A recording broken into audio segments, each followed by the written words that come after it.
Hello, everyone. This is episode 17 of the Salty Sports Show.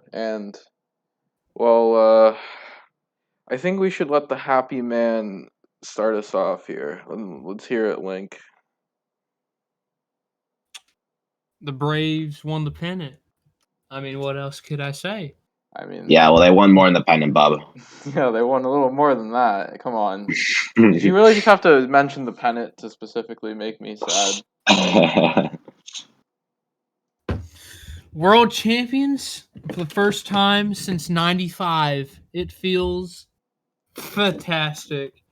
Dude, every time I hear like someone say like world champion since '90, man, I imagine like being like filming this like 2016. I'd be like, yo, world champion since 1908, man, first time, let's go. I'm pumped. Hey, I don't Like know. I just feel weird. That is, nothing can top that gap, right? I don't think anything will Mhm. until like Cleveland eventually surpasses that long as the longest drought in baseball. But like, man, from like 96 to 2020, man, was just filled with postseason just embarrassment, right? I'm pretty sure in that span we made the NLCS. We made it to the World Series in 96,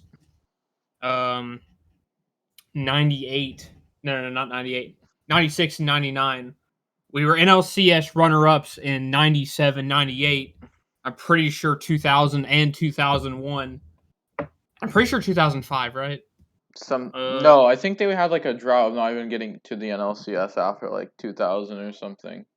Yeah, but still making the playoffs Yeah. as the champions of the East. But 2012, yeah, we all know how that went. 2019 Game Fives against St. Louis was miserable.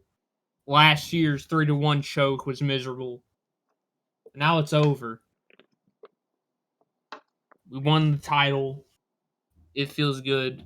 And like of all the teams to do it, it's kind of like the one that's actually kind of surprising, I guess.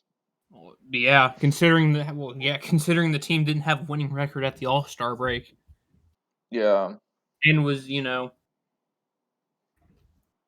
just wondering what was, because I think, about the All-Star break, we were third behind the Mets and Philadelphia.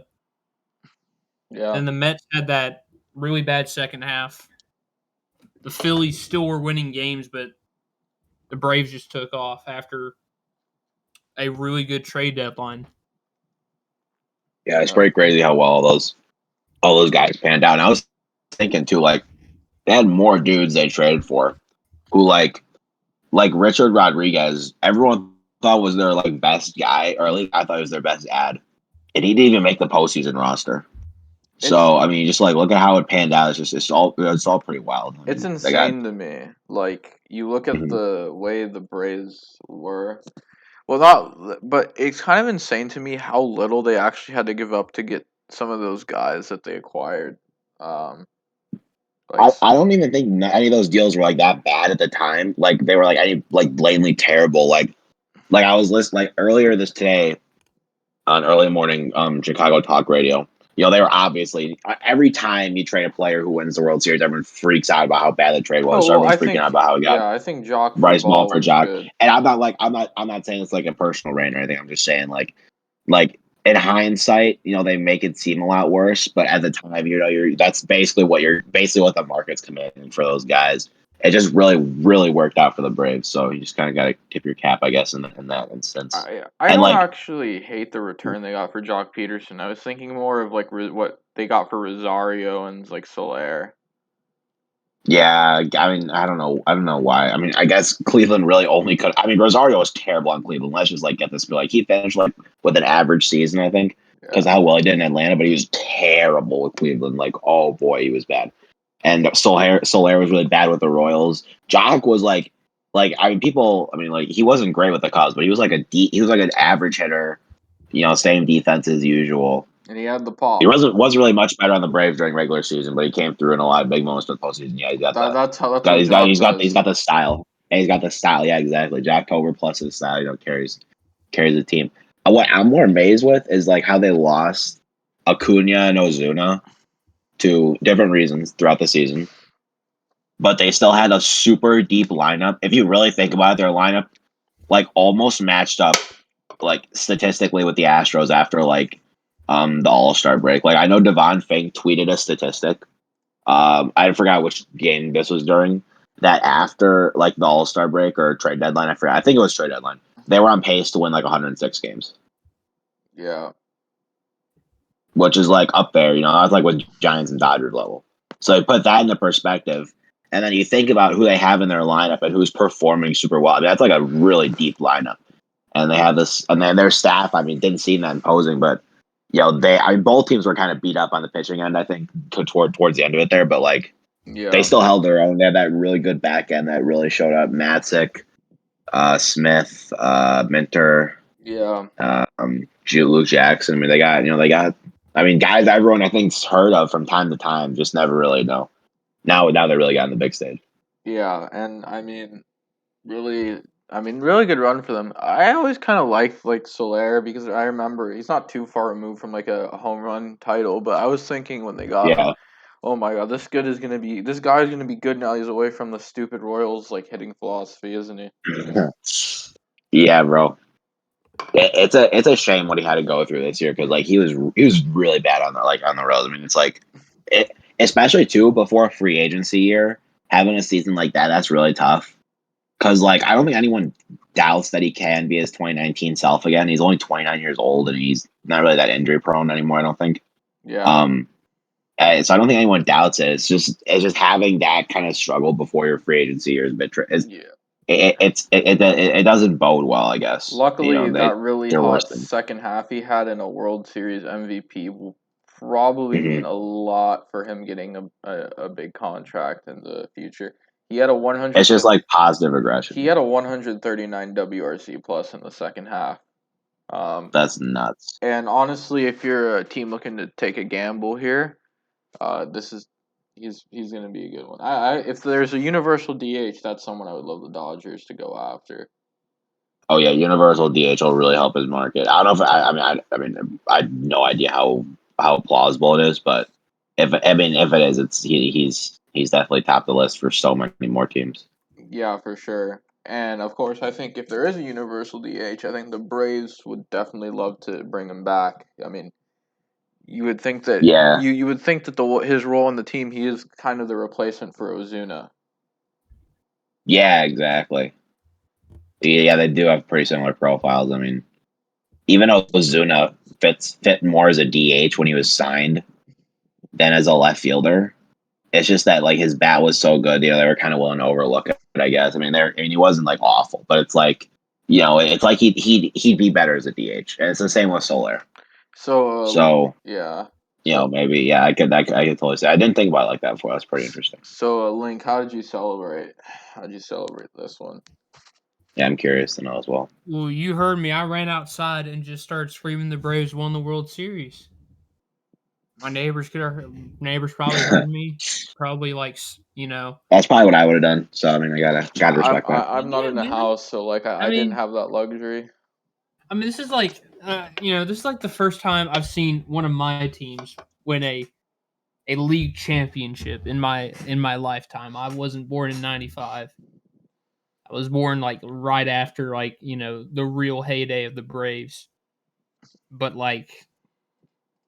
I mean, Vanderbilt has won like 2, CWS baseball titles, which is nice, which were very nice, and wasn't very excited for that. But this is Major League Baseball. This is a team I've watched for so many years and just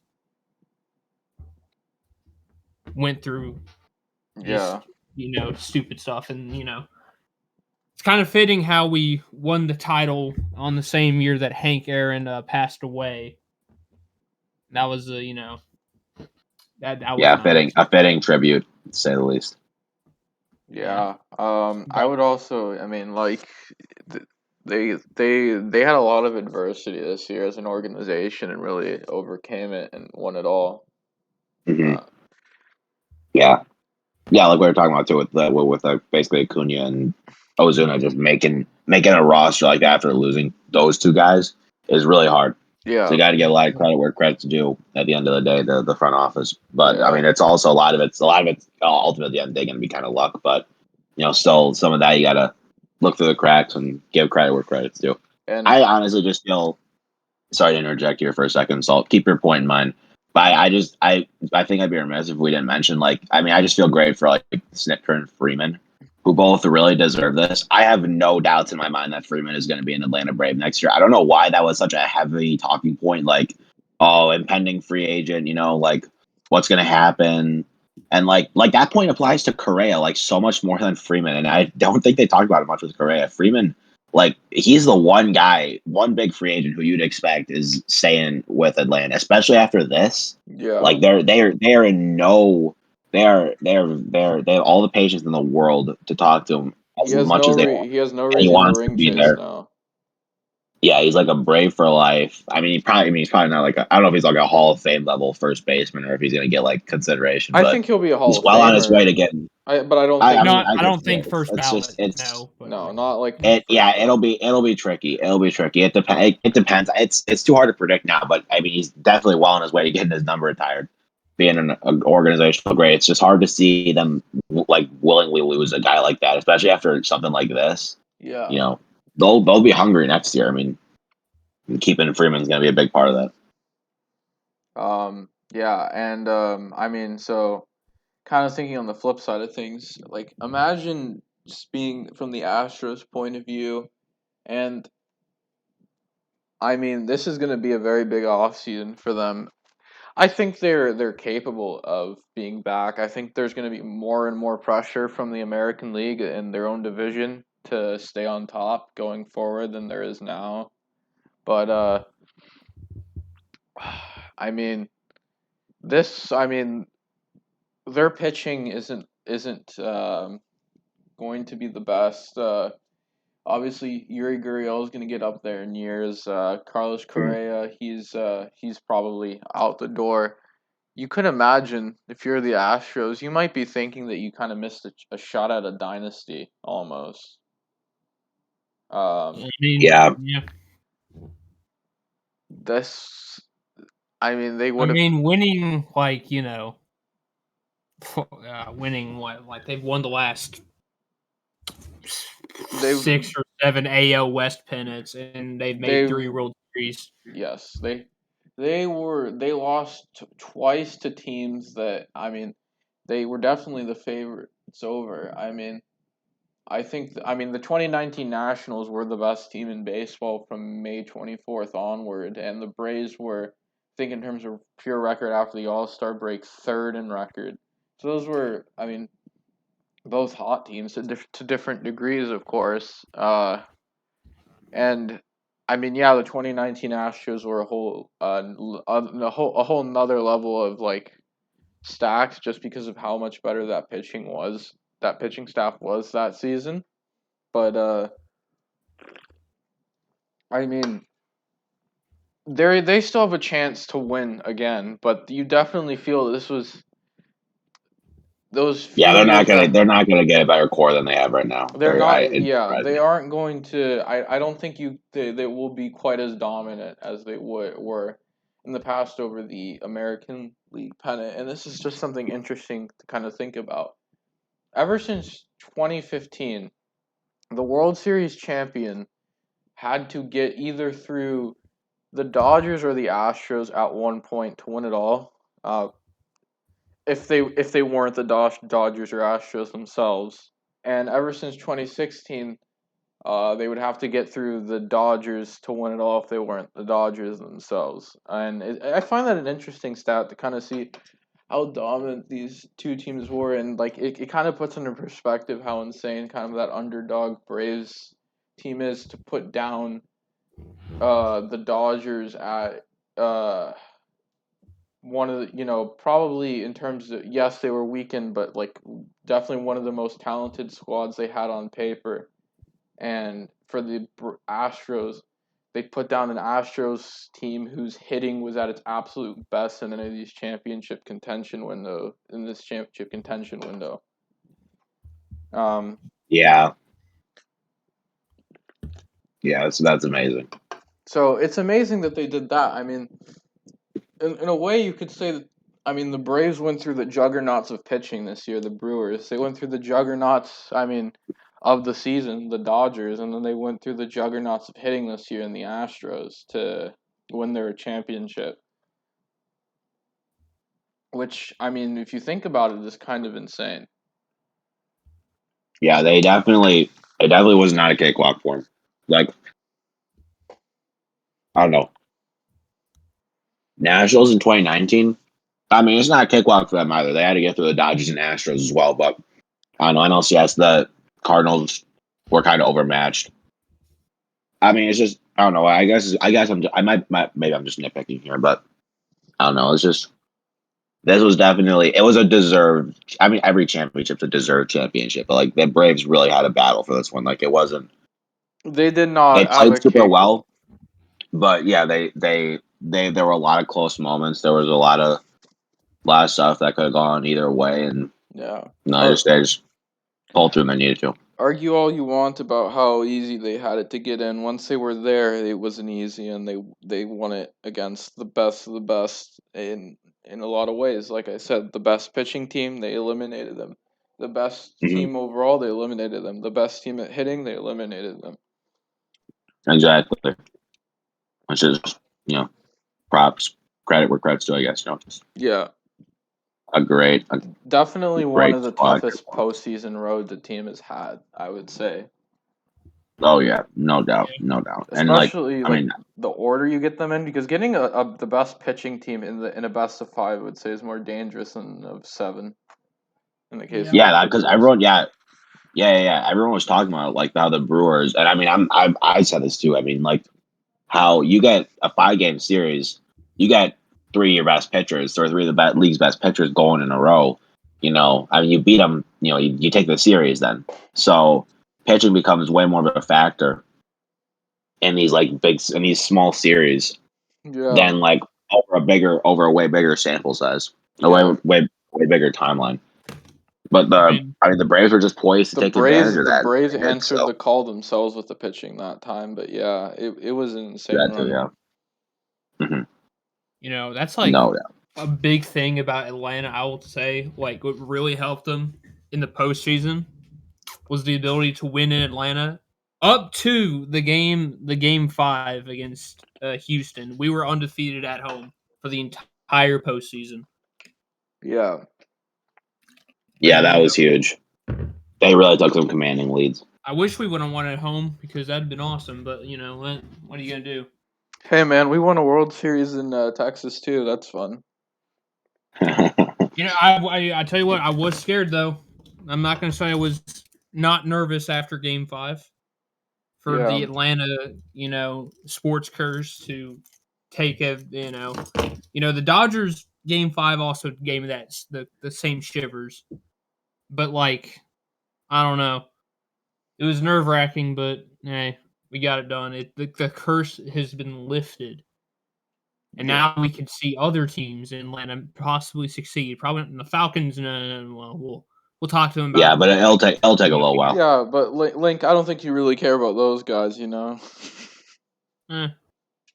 It's weird. Like Atlanta and Nashville. I mean, the thing is, Atlanta's the only Southern baseball team, right? Yeah. Other than not counting Florida. So that's something we have in common, and we tend the cities of Atlanta and Nashville just tend to get along because we don't play each other often, like at all. Like our basketball teams are in 2 different, are the best state teams in Memphis, but They're in different different conferences, conferences. yeah. The AFC, Titans and Falcons, different conferences, but Yeah. it's crazy. But yeah. I don't want to milk this too much. I mean, if anyone's got anything else, I don't know. I hate to interject. I just don't want to start rambling on anything. If anyone has anything, other points, please do talk about it. But Oh yeah, I was about to. I don't anyone. Yeah. Bring something up, but yeah, you can go ahead. Oh no! Go for it. Well, for it. Does anyone have anything worth to say about the World Series? I guess that's kind of how. I'm good. Yeah, I'm good. I'm good. All right. So another baseball news: Buster Posey is going to retire. It seems. End of a great career. Yeah, definitely. We were talking about Freddie Freeman in the Hall of Fame, but if we're talking about another future Hall of Famer, that has to be Buster Posey. He wrapped the door on pretty great career. Had a big resurgence this season. So much so that it's a shock that he actually chose retirement after this year. I thought it or my thought process was, I know I said that like 5 times. All right, whatever. I think that like this was in his cards. Like I think he was really seriously considering it like after even 2019 because that was like when he really started to fall off offensively, and you could tell he like wasn't able to do as much. And he sat out 2020, and I mean it was the perfect time to do it because of COVID. So I think this was in the cards for a while. I don't know. It was just maybe just considered it one last year around. He just didn't want to like be super public about it. But I think this has been like I think he's been pondering this for a little while now because I mean if you really think about it, like the guy's prime, like I don't know if we'll ever see another catcher have as good of a prime as Buster Posey did, Yeah, and it's a shame that it just kind of fell off like it did so quickly. and he even got it I back mean he's really only for a played for bit. like 10 years. Yeah, he got it back for a little bit, but I mean still he's only. I mean guys only played for what like 12 years. Yeah. Like not even like about like 11 full seasons, and some he's been Yeah. injured and some he's He played he less. I mean, obviously, if he chose to, he could have kept going if he chose to, but he didn't, and I respect it. It is what it is. mhm. Turned down a lot of money actually to choose retirement. So that's I mean that's showing real commitment to what he wants to do. Um, but Well, even then, I think he probably would have. I mean, his contract was set to expire at the end of the season. He had a club I think there option, was but an option. Yeah. I mean, yeah, but like still, it's like $167 million. You take the option. I don't know. It's just I think he like considered 2021 his last, and he was just like, I'm just not going to do this anymore. I don't want to speculate too much. It's just, I mean, it's Yeah. more of a tribute to Posey because I was thinking about this too, like with his career. I'm on his Fangraphs page right now, and he's only had like 10 seasons above 400 plate appearances. 2009, he barely played, and then 2011 he was injured. Only played like 200 plate, only had like 200 plate appearances. So Yeah. I mean, consider that he really didn't play too long. And I was thinking about it because I don't think I really was around long enough to see Posey's like true prime. I mean, I saw some really good years of his, but we met him in the playoffs once, which was an exciting series. Yeah. But I mean, I really started getting into baseball like 2015, 2016. Even then, I didn't really know that many players that well or enough to really get into like how good they were. And Posey was always that guy. It was just Yeah. it just feels weird that I just wasn't able to follow that trajectory. And but it's just like such a consensus Hall of Fame player. Like he's one of the most talented catchers like I'll ever see in my lifetime. No question about it. And Yeah. he's probably one of the most talented catchers ever. He might be on my podium, honestly, for like top three. Um, at least close. I mean, he's very deserving of it. He's a first ballot Hall of Famer in my eyes. Not sure the voters are going to feel the same because of how small the sample is. But the brass is there. He won 3 rings. I think he has multiple Gold Gloves. I don't know how many exactly, I think that his but prime was just so good that he's definitely going to get in yeah, there. that yeah, exactly. I mean, his prime was unstoppable. Like his 2012 year. Oh my god, And bro! like I I said, would I would hate to be a Dodgers fan that year. the Let me just tell you that. because of the older voters like valuing rings and such, I think, and the younger voters going to value his stats. I think there's a good chance that he should be in first, I would say. Yeah, they'll find some middle ground. Yeah, that's true. um I would, also the fact that he has an MVP award, that's a very big accolade on top of those rings. But you know it's kind of insane. He had a great career. It's kind of insane when you think about how, I mean, for all those years that he destroyed us, how the end, the it, the end was, we finally kind of, you know, I mean, we've had our successes over the Giants in the more recent years after their, you know, dynasty and whatnot, but and it's kind of like beating that like rival in like his last dance and getting that victory is it's kind of insane to think about. Yeah, it Um, feels weird looking back on it. yeah. dude, like I could imagine the timeline if like people knew this was his last dance as that game was happening. Like, Oh, bro, it would have been crazier if people knew it during the season. Like he would have gotten so much more hype this year. yeah, I Like, agree. even looking back on Ortiz's 2016, he was so good that year. He was an all-star. I mean, he really didn't make it far in the playoffs, but my goodness, man, he was like everyone knew, everyone was paid him tribute and everything. Yeah, I wish I he don't know. was able to get It hurts that he was. That I did that kind of. That I did it kind of silently because for a player like him, he deserves to go out. Everyone kind of paying tribute, yeah, giving credit where credit's due. Putting his hat up, tipping his cap to the fans, stuff like that. But I don't know. yeah. It's his way. He'll do it how he wants it. I agree. And I mean just a big congratulations to Posey for his career. I don't Yeah, have to be tremendous. tortured anymore. On Um to Tatis. Oh. Hey, at least you didn't bring up that prospect the Giants have. It's not mentioned by name. All right, yeah, And sure, no, sure, I'm sure, sure, not sure. thinking of Bart. I'm thinking of the you know. Yeah, no, I got you. But yeah, there was some other kind of some smaller news. You say. I'm gonna butcher his last name. You say it's Steven I think it's Kikuchi. Kikuchi. I'm so mature. And you say Kikuchi. Yeah, he declined I think a player option, so he'll be testing the market. Um, there's gonna be a big off season. The shortstop class is nice. Um, I would hope maybe that one of the Carlos Correa is listening to this for whatever reason, and that he can listen to me and say that Dodger fans actually love him. Uh, they we would adopt him into the family, and that he can hit a lot of home runs into left field in Dodger Stadium. I think this is going to be a fun offseason for all of us because I think all of our teams are going to buy. I don't know if like the Cubs, I don't think they're going to buy severely, but I mean, they said their goal next year is to win. They're obviously going to build it. They're obviously going to get a supporting cast with them. Yeah, So we'll see how that goes. Braves obviously coming off a World Series, and getting Acuna get back, and they're not going anywhere. yeah. And the Dodgers are the Dodgers. They never don't buy.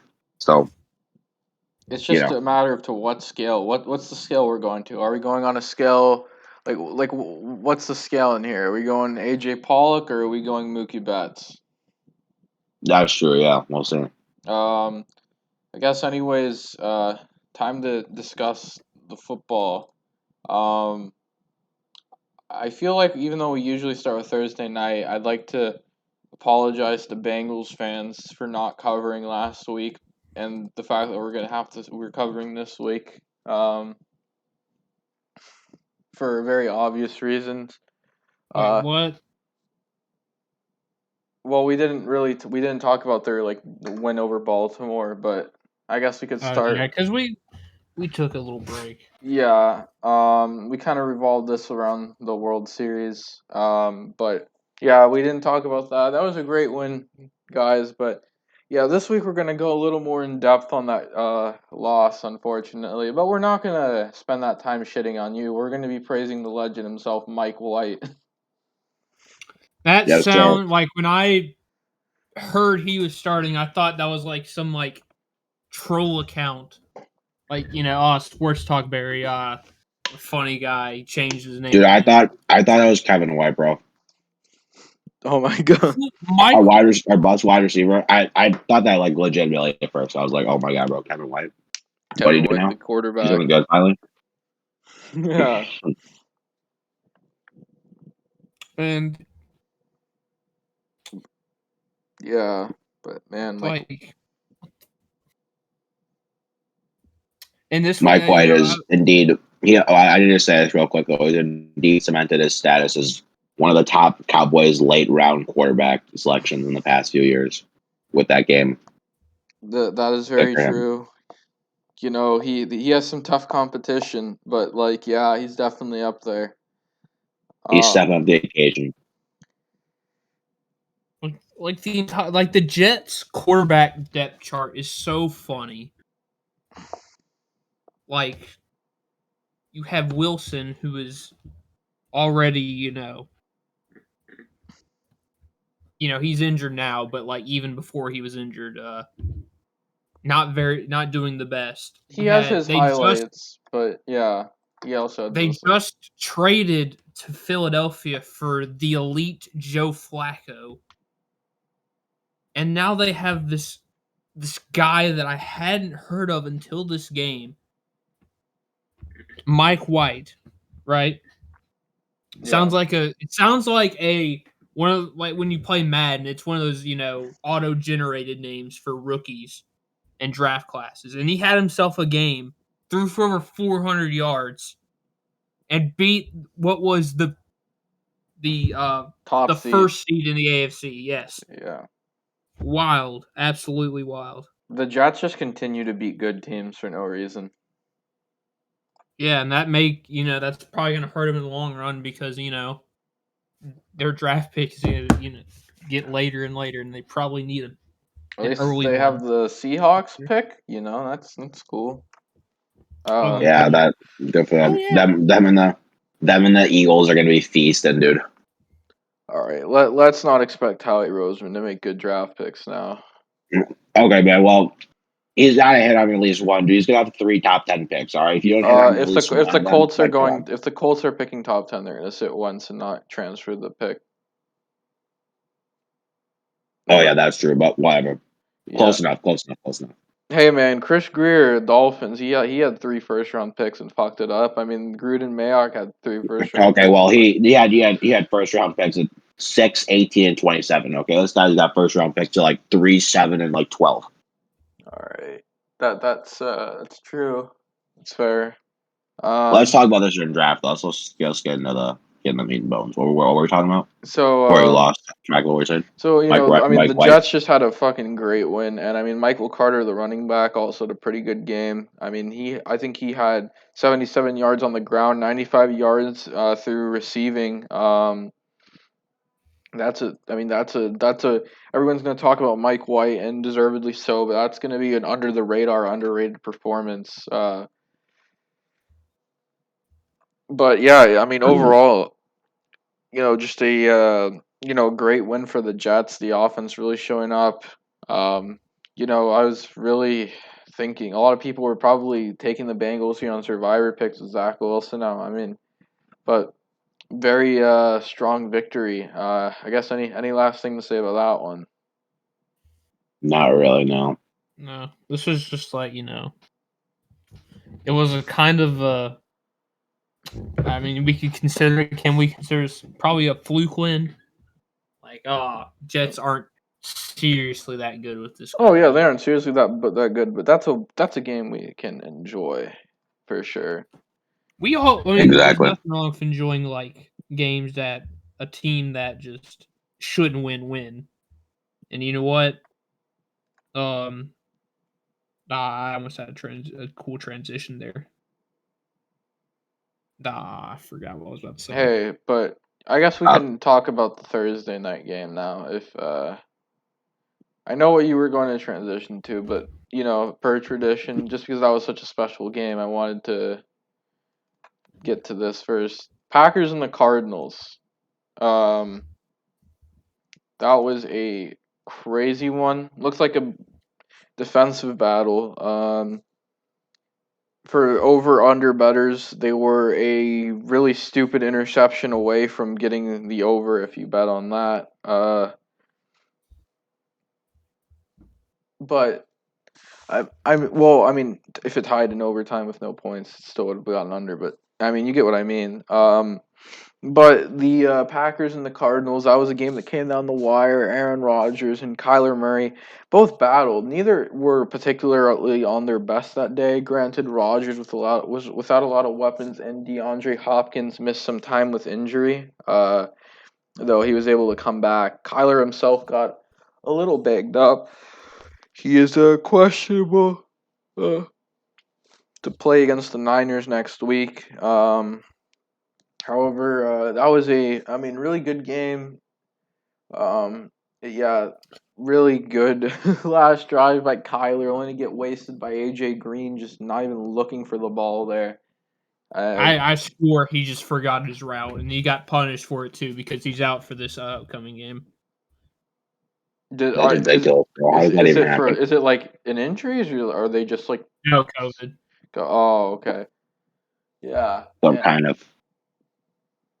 But yeah, that was a crazy game. I mean, the Packers are like rolling, and they are crazy banged up, and I mean, Aaron Rodgers has given himself a bit of an MVP case, but unfortunately for him and for the league, he will miss the next game with COVID. The worst part about this, of course, being that for the second time in 3 years, we had a chance at getting Aaron. Well, actually, third time in 3 years, but I'm just talking regular season, not like a possible Super Bowl matchup.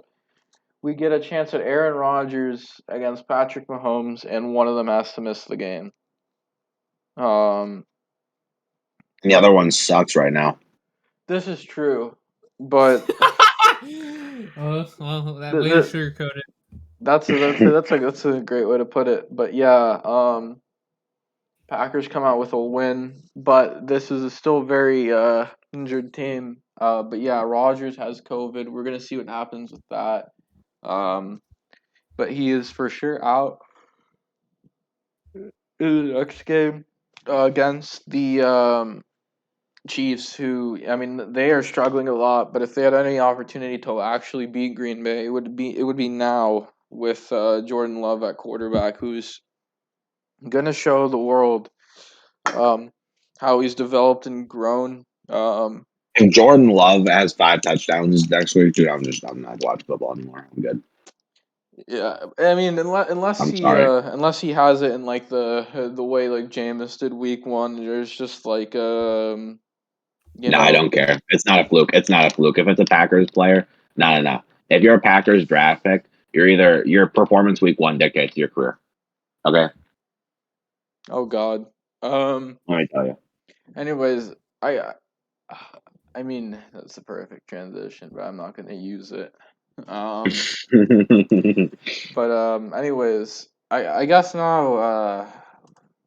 Speaking of just like great games that kind of came on the wire, Link. Let's hear how the Titans fared in a very big divisional matchup. Yeah, this win right here basically just, barring a late season collapse, basically is about giving us the division because we're sitting after this win against Indianapolis, sitting still undefeated in divisional play. Indy has 2 losses to their in divisional play, Both to so you, which means both that to us. you will have a guaranteed tiebreaker on them. Exactly, but we shouldn't have to resort to that. But honestly, very scary going into the first quarter. Pittman Jr. I'm so glad I picked him for fantasy because he did I was kind of concerned because it was the game against I don't remember which. I think it was the game against this is bad. I forgot. It was the San Francisco game. I felt like he should have got more targets than he did that entire game. But he comes here on 10 catches on 15 targets, 2 touchdowns. Excellent play from him. But Titans had to respond with AJ Brown also having a very excellent game. He made lots of very clutch third down plays. Got us in the first down, and then this game really came down to the wire. It was wild because swear to God, I thought we won the game after the Elijah Molden interception return because Carson Wentz just gave up. But no, the Colts immediately just drove down the field and hit in a touchdown with I think 20 seconds left, sending the game into overtime. But Randy Bullock is always clutch, and he kicked the field goal. Probably the biggest story out of this is Derrick Henry. After this game, he was evaluated, and he will miss. He is expected. He's already on injured reserve, but he's expected to miss the rest of the season for his foot. He'll have surgery on that, That's a big blow. which is an That's a huge blow. extremely big blow to the Titans offense. But Could he return for the postseason? he might. Yeah, that's what I thought too. Because I thought the timeline was like 6 to 10 weeks or something. Yes. I believe we're at week 8, so even like 10 weeks is like he could come back for the postseason. Probably won't get the workload, but yeah. It's an extremely tight window. Yeah, and even though that's just that's just worst comes to worst, and more optimistic projections could mean that he could be not obviously at like 100 because they'll probably be more conservative with his workload, but definitely he can be in the swing of things come playoffs. Yeah, but Yeah, I agree with that. the Titans, after losing their big blow, they're really their main offensive attraction. They go hunting for Adrian Peterson, who is old and washed up, if you will. But I mean, I don't know how to I don't know why, but we just did. We just signed Adrian Peterson. I mean, I think the big thing for the Titans is, I mean, you're gonna see AJ Brown and Julio Jones. They're gonna have to step it up big time. Yeah, Julio's still out though. That's the thing. Yeah, but Julio should be back soon, I think. I don't think but I don't know when. He's been upgraded to questionable for the game against Los Angeles. Yeah, we'll see So what that's a good happens thing. there. But that's kind of that's a really tough game to lose Henry on when you're about to go face the Rams. Yeah. But whatever. Aaron We'll try to, Donald versus Derrick Henry would have been fun to see. That's but like how Rodgers and Mahomes would have been fun to see. yeah, my God, man, like what's happening? Come on, like all this has to really happen, like on this week. Devastating. I guess in more, I guess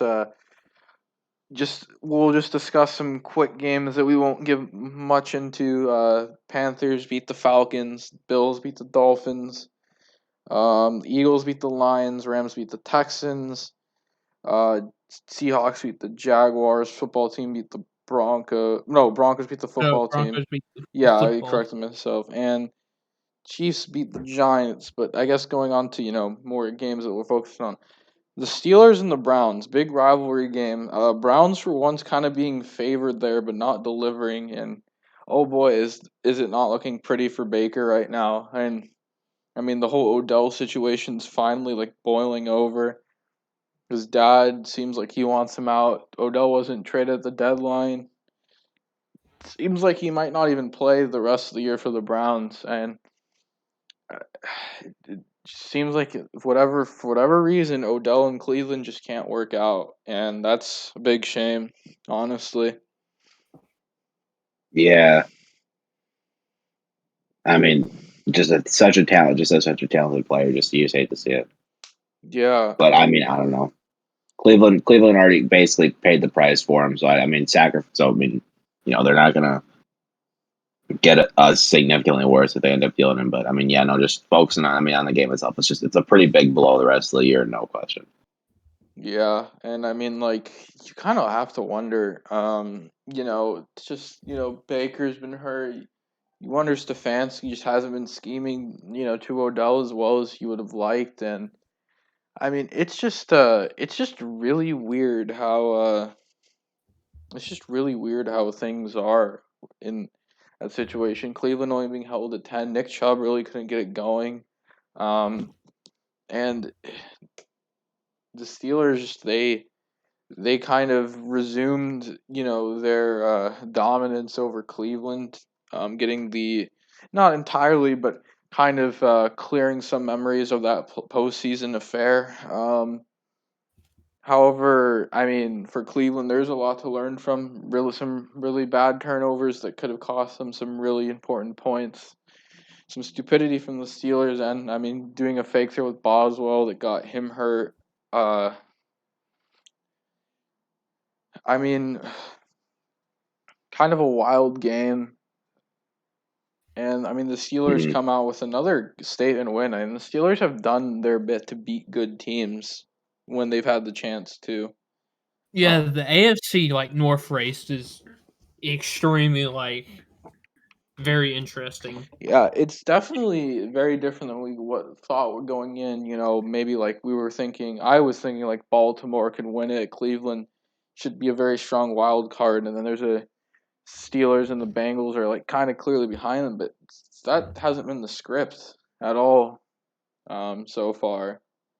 Yeah, instead of it looks like Baltimore and Cincinnati's the two favorites for the North.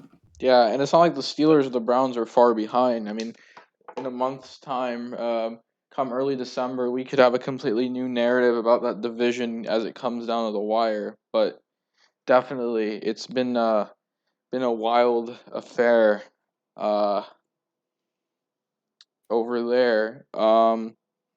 But kind of speaking of wildness, I mean, the after a really hot start to the year, Justin Herbert encounters the Chargers' age-old kryptonite, Bill Belichick, and not a good game for him. And the Patriots have come home with another victory against the Chargers. I mean, the Patriots really handed to them. But even post Tom Brady, it's still been that way. Of course, big statement there. I mean, the Chargers, after their win against the Chiefs, they were in a really high point, but now they're 4-3, and I mean, you have to start to worry a little bit. There is a lot of flaws on that roster, particularly its defense, and Brandon Staley's really good tactics can only cover up for it so much, and especially as the year goes on, when the league is going to get more used to how he handles it. You have to wonder. Like we were thinking of this team, especially after that win against the Raiders.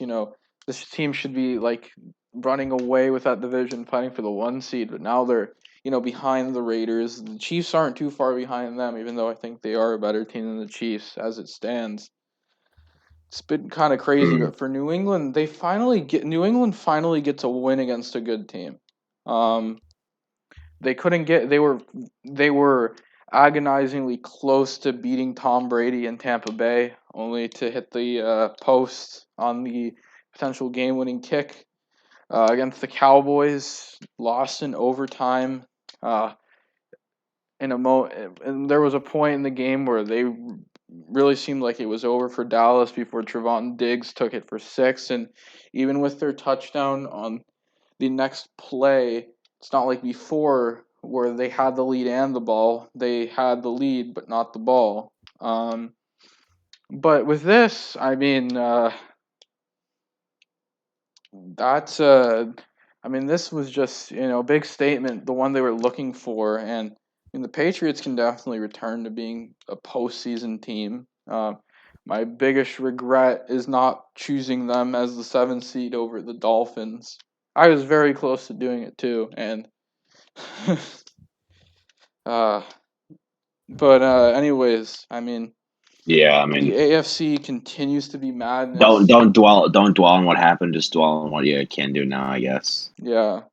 I mean, I don't know. I think everyone's kind of riding the Dolphins high though, so can't blame you. Oh yeah. But yeah, Patriots been really well. Been doing really well. But I guess Steven, Bears and Niners. I'll let you take this away. All right. Yeah. Sure. Granted, I did not get to see much of this one compared to others.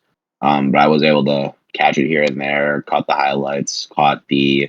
Look back on it. Caught the caught the threads, the breakdowns, the film. I gotta say this is like a very sweet loss. This is like one you take out of it what you will, or you take out of it you take some victories out of it. So they lost 33-22. This is a very winnable game, and this is a Niners team that granted it's pretty beat up, but then again, so are the Bears. We didn't have Khalil Mack this week. We don't have Dave Montgomery still. We don't have Damian Williams. Khalil Herbert's rocking as our running back one, and to think that he was the kick returner right now. So I mean, we're all dealing with adversity here, but this is probably Justin Fields' best game as a Chicago Bear. He did a lot right. I did a lot more than he did the week before against the Bucks. That was just unwatchable for after basically 10 minutes, if that. Here he was making a lot better passes. I think the Bears were they were kind of scheming around a little bit better. I think there was some better playing wide receivers. I mean, there's just a lot more went right, a lot more to address, kind of his weaknesses. Obviously, when we're looking at, kind of his pressure, like people are complaining too, and this is like big against the Packers, is like when he sees pass first read, he'll kind of just hold the ball and take the sack. And he's done that a little bit. I don't think that's atypical for a rookie. It was definitely one of his big weaknesses coming out of college. But ultimately, I didn't really take too much concern of it.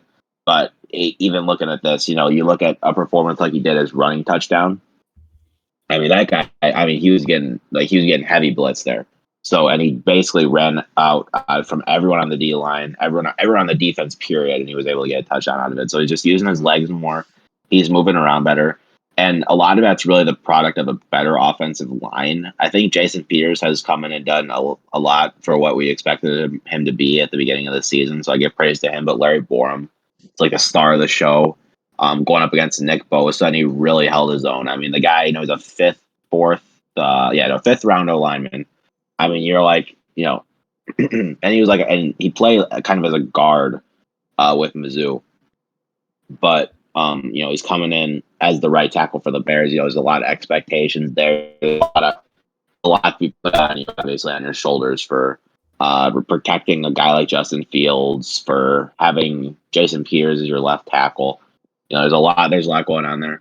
But he really held his own. He was able to kind of keep a lot of pressure off of Field. He was able to give him some more time to make those decisions. And so it's kind of a learning process. I mean, this is definitely a team that still has a lot of its holes. It's the same Bears team that's probably going to finish in that 10 to 15 range. If that, they might finish even lower. They're 3-5. I want to say now, 3-5. I mean, it's got the same weaknesses, but again, you're just taking out the victories for what you see in the future. And if you see Fields become a good quarterback, a lot of those flaws can be overlooked. So this is kind of a development year, and in those years, you take victories out of the performances. I'm going to say that again. So this is a good week. It was a successful week, Yeah, I'd say. It's great to hear. Got anything more to say before? I do not know. All right. So, kind of continuing the theme of the week of the backups. For our last two games that we're kind of gonna give extra attention to here. The Saints hosted the Buccaneers, and what started out as what we were thinking, early on, the Bucs jumped out to a 7-0 lead. It's looking good. The Saints responded and took a very commanding lead. Unfortunately for them, Jameis Winston is out for the year with a torn ACL. The Buccaneers stormed back, even took the lead at one point. Trevor Siemian, the opposing quarterback, however, had a solid outing. Not the best, but did enough to get the win. Saints defense was holding up for most of the game. Of course, eventually Tom Brady was able to get his way with it, but the deciding drive, Brady with the ball down. We think we know this goes. However, he looked very off there. One really bad pass that could have been intercepted if it was a little slightly off to another direction, but it was incomplete and a throwaway. Another, this time, was picked off and taken to the house. And I mean, the Saints just shocking, statement victory against Tampa Bay. Bucks will go into bye week. The Saints will play their rival, the Falcons, and should they win, they will take first place in the NFC South. A very costly victory, however, and losing Jameis Winston. Well, he may not be the best quarterback. You're still taking a very big hit at the most important position in an offense that, outside of Alvin Kamara and, their line, has had some injuries, but not as bad as the weapons on the receiving core. Definitely still a hit you and they're don't want. losing Thomas they're as losing well. Michael Thomas too. Yeah. Michael Thomas, who's already out, it looks like he'll be out for the whole year. Another season where he's unfortunately not going to be playing. I mean, he did play last year, but just spent so much of it hurt. But it's a big loss for them. It seemed like they were in the Odell sweepstakes that we were talking about, but didn't come to fruition. The Saints defense is going to have to really step up big time going forward, which it has before, but it will have to even more so. A very costly victory for the Saints, who, I mean, at 5-2, even with the losses they have, with how weak the NFC is, they could position themselves to be in the postseason. But we'll see what happens, and their next week's matchup with Atlanta will tell us a lot about them as a team going forward. But one backup quarterback got his victory in Trevor Siemian, and the next one on Sunday Night Football got his. The Cowboys were decided to rest Dak Prescott and put good faith in the rest of the team and backup quarterback Cooper Rush to go out there and win. And indeed they did. It was looking kind of rough early. Vikings got a very quick touch on the opening drive. The Cowboys' next drive was a missed field goal, very frustrating. Ultimately, they got one of their own before it was made 10-3, I believe, or maybe it was 10-0 before it was 10-3. But if it was 10-0, that would actually be the first time that the Cowboys were down in it by more than one score all season. I'm just kind of blanking which one it was, but I know it was 10-3 at some point. Eventually, the Cowboys would equalize at 10-10. Big touchdown to Cedric Wilson. An exchange of field goals would make it 13-13. The Vikings late in the fourth had the Cowboys, the fourth quarter was full of drives that you thought something was going to go, but it didn't. The Cowboys took one, and that drive really just ended by a fumble. The Vikings had good field position, but really didn't do anything with it. Dallas tried to drive, but didn't. Again, Vikings. It's like the Vikings then marched down the field to the got to in goal, I believe. In large part thanks to penalties that were really soft, honestly. But the Cowboys were able to hold on defense once they weren't getting all these silly penalties and held the Vikings to a field goal. Cooper Rush led a drive down the field, which in many ways were willed by Amari Cooper, who had a insane catch to save the drive, to not quite save the drive, but definitely get it some necessary, just get a very big play. Ezekiel Elliott on 3rd and 12, made a very impressive play to avoid tackles and get a first down. Multiple defenders could have had him, and it would have been 4th down and short. But Zeke getting there gave Dallas plays to try to win the game, and Amari Cooper would make a great grab on the first one. Cowboys defense held well on the final play and won a game without their leader. I think the notable performers, you have to talk about Rush, who played better, had a very bad first half, did better in the second half. Wasn't great, but he got the job done. Ezekiel Elliott, Tony Pollard did well in the run game. But um, the three, I would say but of course, the most important performers on the day were were CeeDee Lamb, who had an excellent game, Amari Cooper, really took over that final drive. Cedric Wilson, very dominant as a receiver and as a thrower, had a trick play that was where he was the quarterback. And to be honest, it was the best throw of the game. Micah Parsons, very dominant, was excellent. And how the corner duo of Anthony Brown and Trevon Diggs had an underrated game.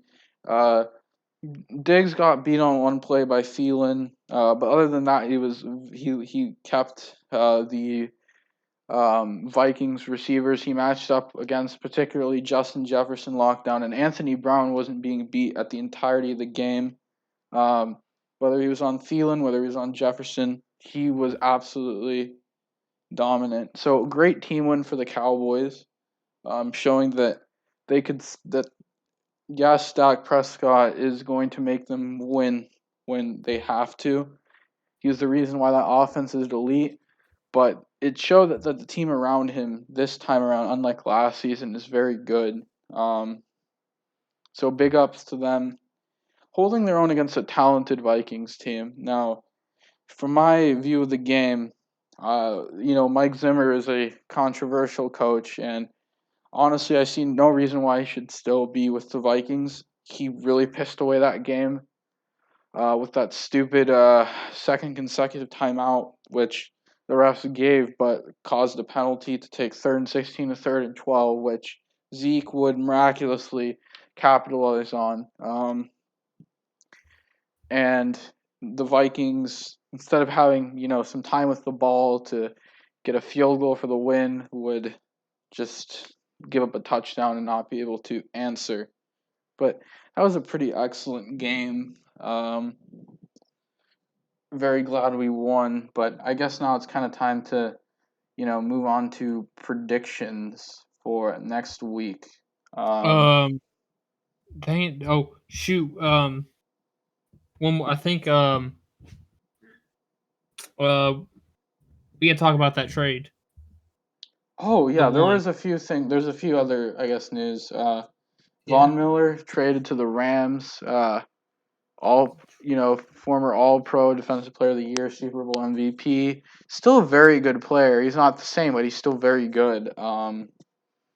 He's a nice veteran to have on like a Rams defensive core that's already pretty good. Yeah, he's a big ad. So now opposing defenses have to deal with him and Aaron Donald.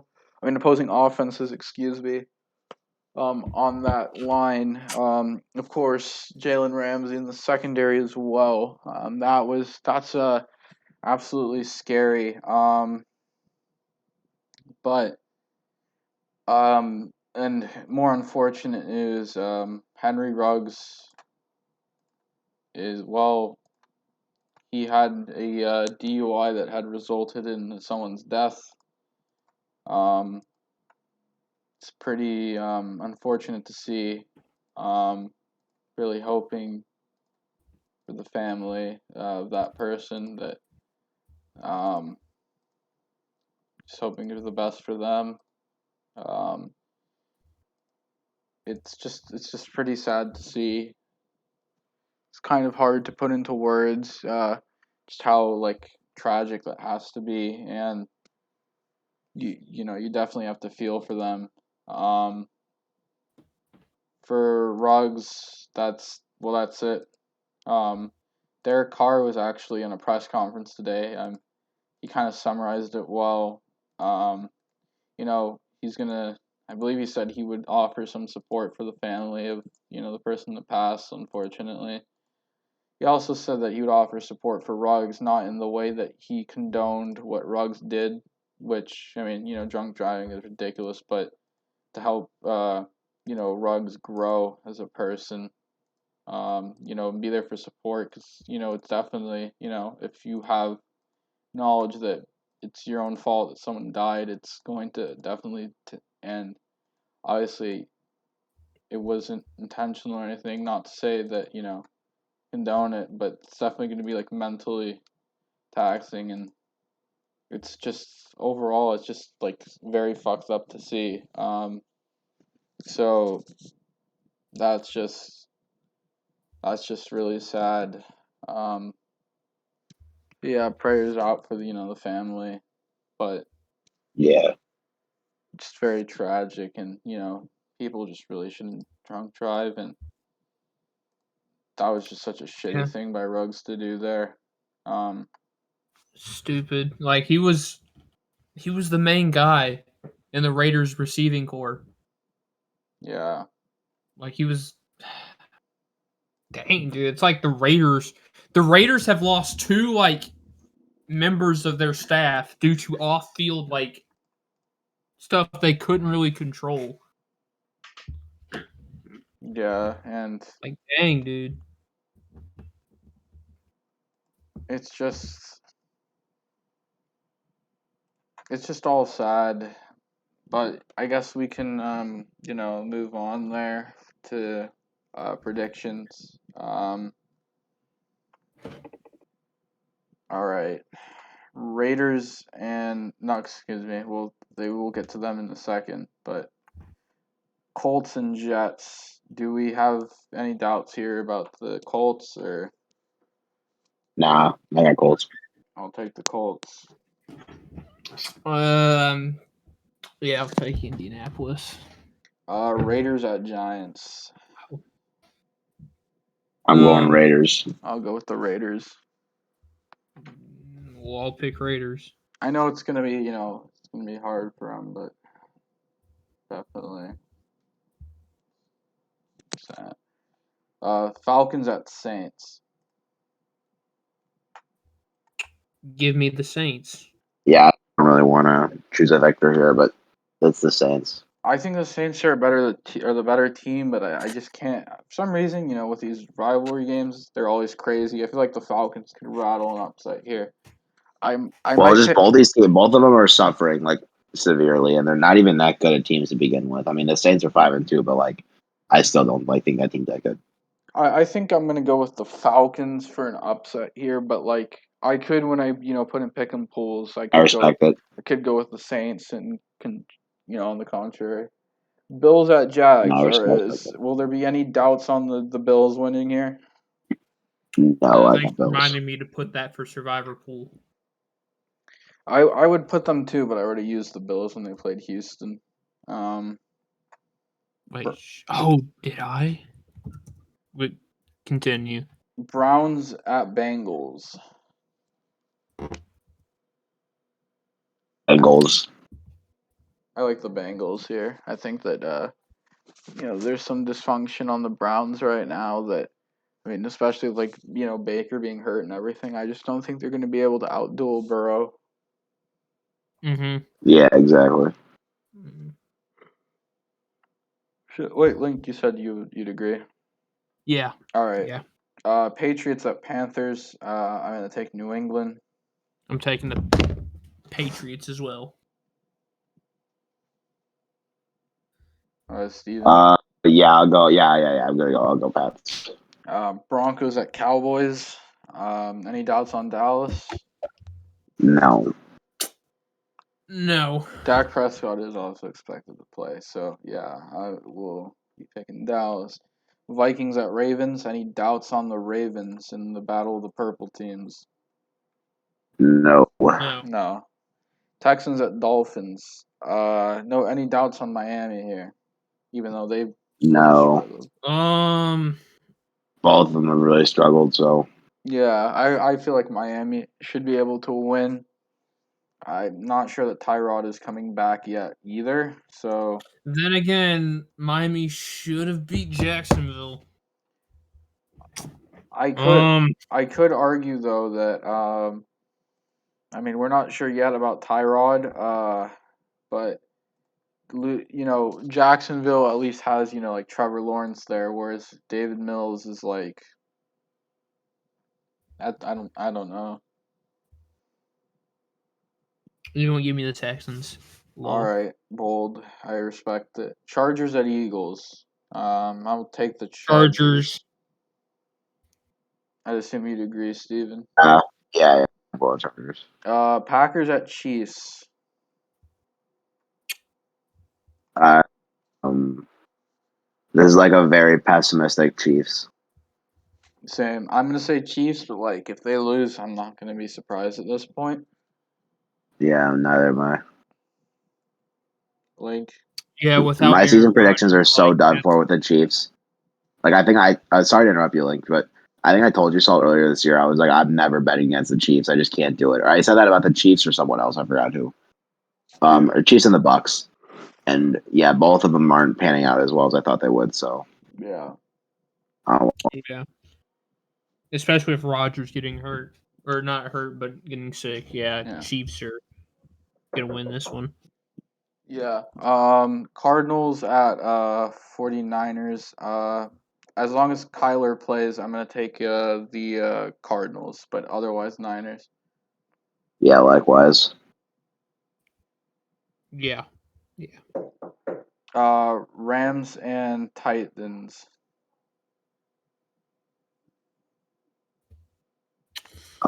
Hate to bet on my own team, but like I gotta pick the Rams here. Just like Derrick Henry going out and like Julio Jones still being like he's questionable, but like just like I don't know. Yeah, I will also take. I don't think. Yeah, give me the Rams. Yeah, Rams. Steven. Yeah, I'm going with Rams too. Bears Hate at to do that, Bears at but Steelers. Steelers, but I really hope the Bears win. I'd be so happy. the Yeah, that would be good. Dude, this game, tie. no, if the Bears have a healthy defense, this game's gonna be like 10-7.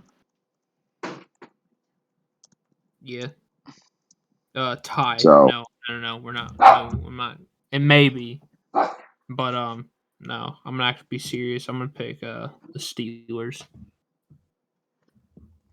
I mean, it like the thing for me, me. I mean, I would love to just watch the Steelers get clobbered against the Bears. That's just my dream. I've been begging for it all year.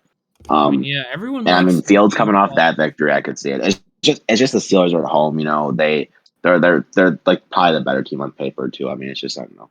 Both of them just reek, but It's crazy. I think I read like it was a recent news article. I don't know if this is true or not because I wasn't like I may have to fact check this, but apparently the latest Pitt Panthers, the college football team, they drew yeah, a better crowd than the recent Steelers home game. wait for real. I'm Oh no, pretty never mind. Yeah, no, it's easy. I kind of just want to go to for the Bears to troll, but I have a bad feeling if I do that, they're just going to lose by 20. So I'll take the L. oh. That's why I had to do with the Titans. Like I don't want them to lose, but like Yeah, Yeah, but you also don't want to have a wrong prediction. I've always every time I've picked Dallas to win, they win. Yeah, well, your team's good, Salt. So both your guys' teams are good, so you guys can like actually understand like predict going with your team to, like win games. Yeah. I mean, Wild cannot do that. I mean, even with the 50-50 games, like that I have some doubts on, I could still like confident, like, oh yeah, Yeah, All right, let's is that all football news? yeah. I believe so. So Hold on 1 second.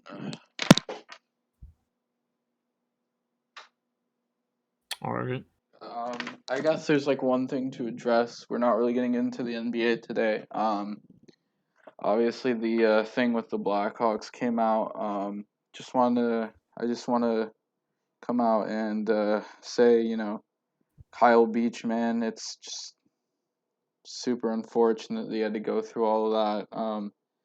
And I mean, this is a strong dude, inside, being, with us all to just tell us, all the shit that he had to go through. And I mean, it was really hard to, read all the report and stuff. But I'm glad that, the people that had control over his misery are gone.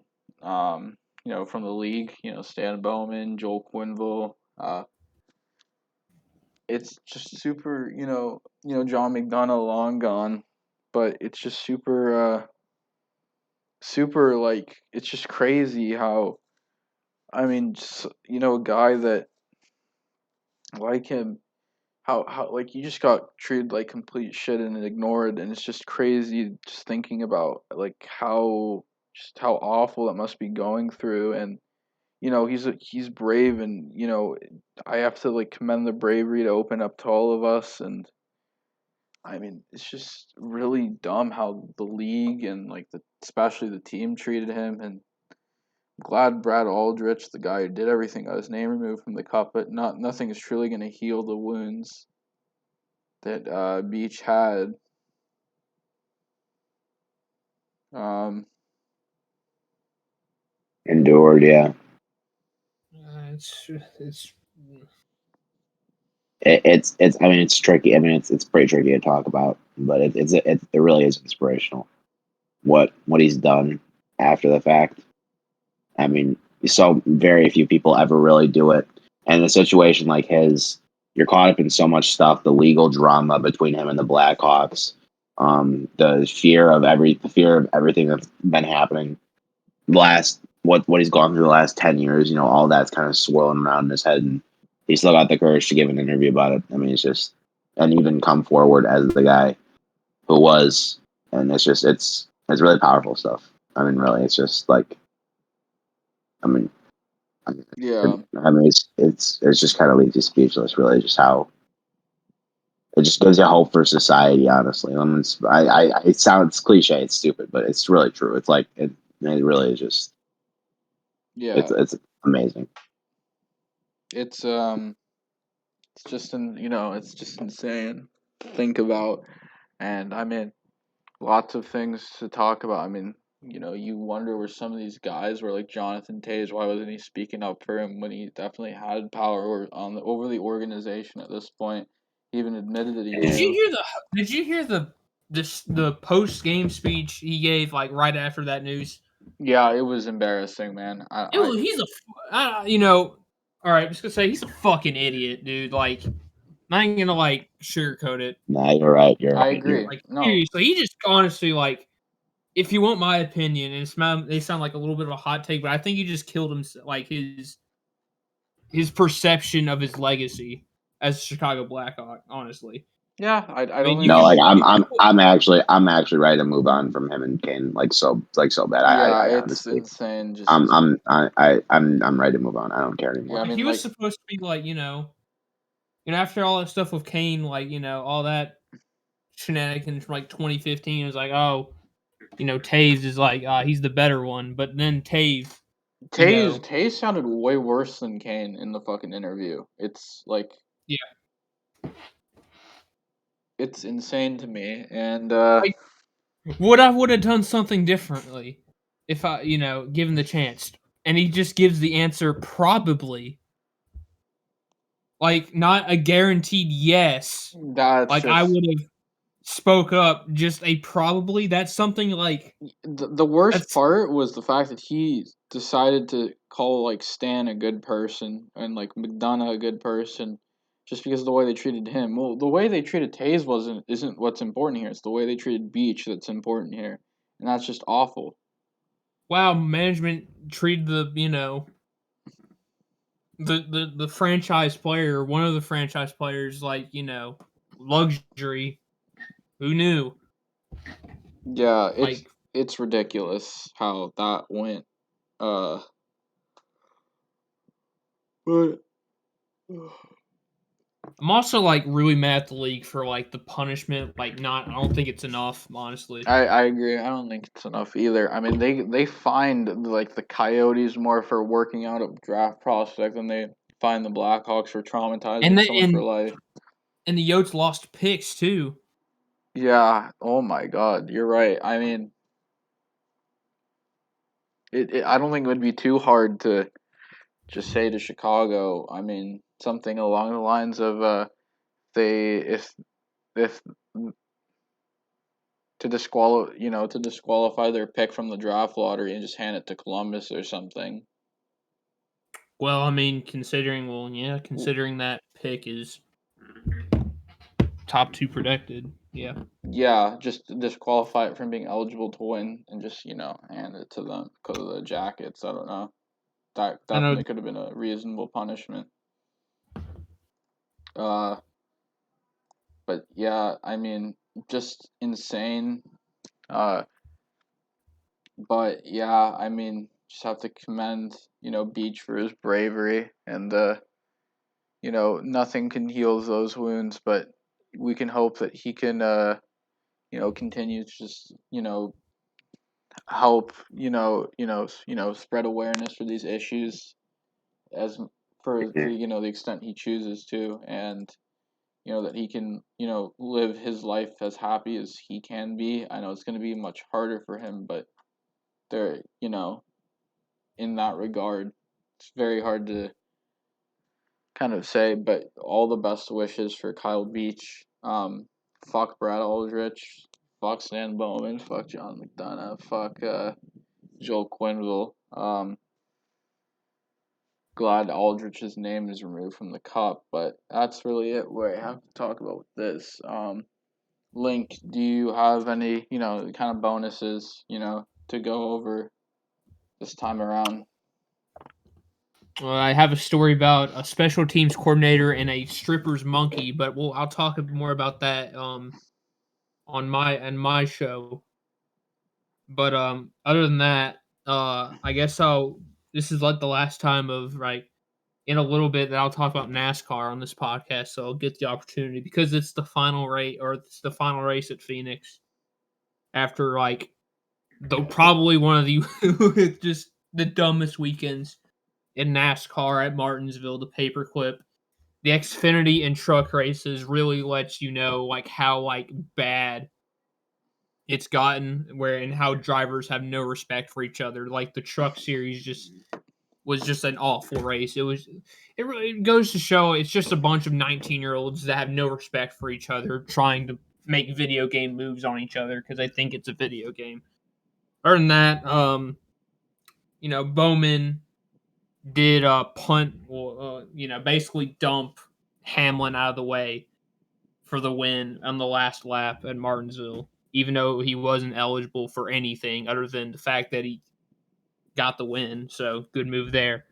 The championship race at Phoenix, we got Hamlin, who's looking to finally get that elusive championship. Elliott, who's trying to go back to back. The Kyle Larson trying to get his first championship. Hopefully, I don't want him to win it because just Jesus Christ. And Truex Jr., who is returning once again to the championship for trying to get his first championship since 2017. Other than that, should be boring though because it is Phoenix, and Phoenix is not a very good one. Matt DiBenedetto also probably just killed his career because he's gonna be out of the 21 this year anyway. But probably just killed himself even more considering the fact that he just defended so Kyle Busch, right? He said I'm not going to get too far in it, but he used a word he shouldn't have used. Very hurtful to the people with disabilities. He used the R word. You probably fill in the blank on what that word is, but he has to do sensitivity training. NASCAR did that.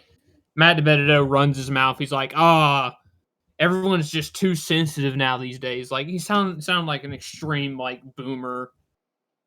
And he just got lambasted for it. He deactivated his Twitter after tweeting it, and he even doubled down on it on his Instagram.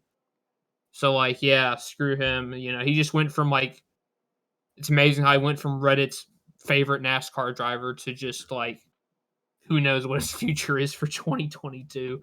But yeah, that's enough NASCAR news. Anyone else have anything?